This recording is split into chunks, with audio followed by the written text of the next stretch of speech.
Man, full body. Man, full body.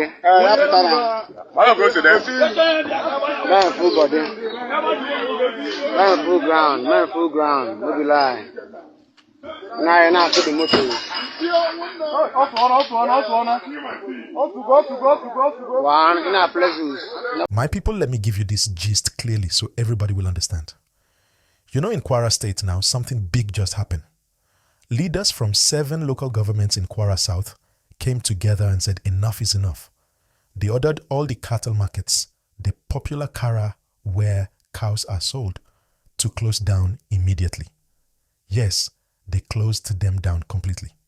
And this decision has been shaking the state because it touches business, it touches food, and it touches peace in the communities. Please, as you are listening, don't forget to like this video right now and subscribe to this channel because I always bring you updates hot and direct. Now, let me explain why this matter is heavy. Cattle markets are not just for Fulani herders alone. They are the heartbeat of many towns. People go there to buy and sell, transporters carry animals, women cook and sell food to traders, mechanics repair vehicles, even small children help to fetch water for traders. Closing those markets is like stopping blood from flowing in the body. That is why this gist is very important. Please hit the like button if you are following me clearly. The local government chairman said they closed the markets because of security. They believe criminals were using those places to hide or to plan attacks, and they don't want to take risks again. They said even though security agencies have been fighting criminals, some cleanup operations are still going on, so markets should remain closed until they are very sure it is safe. My people, what do you think? Do you agree with this action? Tell me in the comment section. And while you're thinking, subscribe now so you don't miss the follow-up gist. But the decision didn't go well with everybody. The Miyetti group, the big cattle breeders association, came out strongly. They said the closure is not fair and it is too sudden.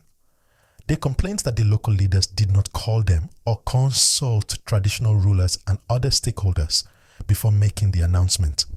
They begged the Kwara state government to step in and settle the matter.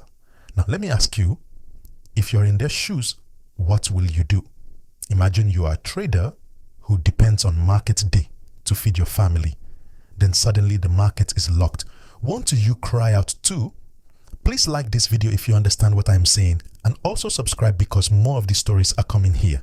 The impact on ordinary people is huge. Think about the man who borrowed money to buy cattle, hoping to sell them at the next market day. Suddenly no market, no sales, and yet he must repay the loan.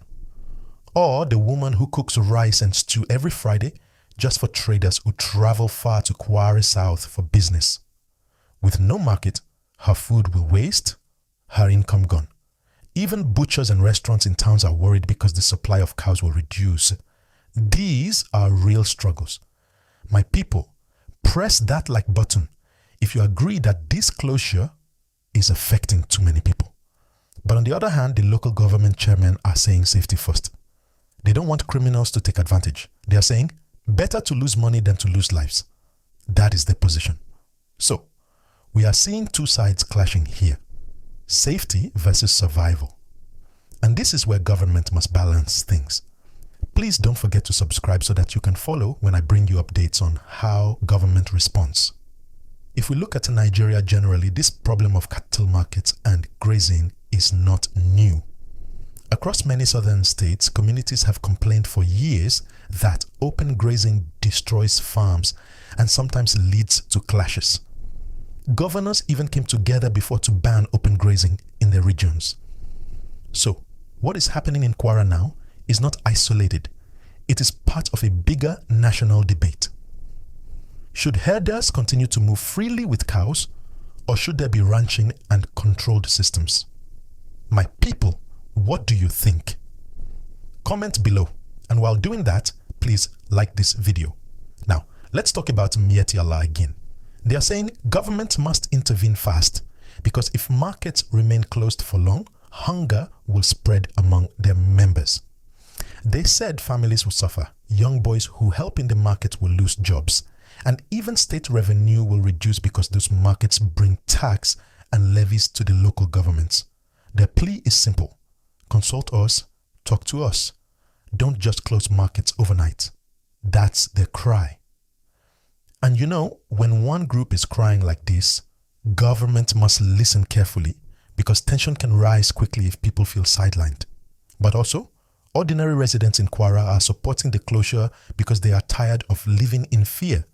They want peace in their towns. They don't want criminals hiding in markets or moving freely without check. They believe if markets stay closed for a while, it will force out bad elements and allow soldiers and police to finish their work